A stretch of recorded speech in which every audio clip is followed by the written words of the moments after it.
Sur une route solitaire, Paul roule dans l'obscurité, le faisceau de ses phares perçant la forte pluie.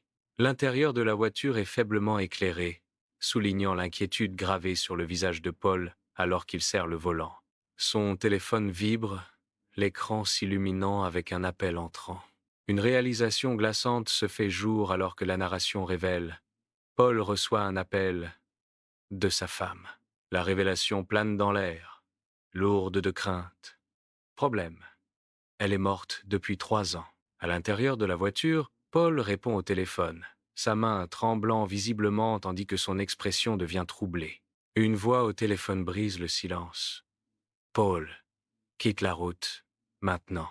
La confusion et la peur vacillent sur le visage de Paul, luttant pour discerner la réalité de l'ordre. Il est aux prises avec le caractère surréaliste de l'instant, se demandant si c'est une mauvaise blague ou un rêve.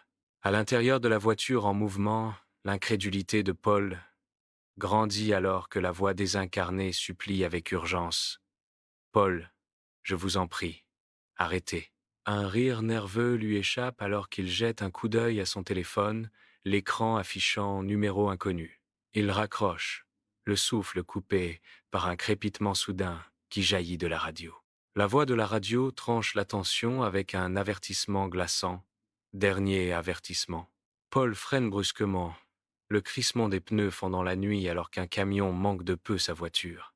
Le silence descend alors qu'il sort, l'adrénaline coulant en lui. S'il n'avait pas freiné, il serait mort instantanément. Son téléphone vibre avec un nouveau message vocal, une voix résonnant d'une étrange familiarité. Ce n'était pas votre heure, mais nous nous reverrons bientôt. L'écran s'éteint, affichant appel terminé 0, laissant Paul seul avec l'écho glacial.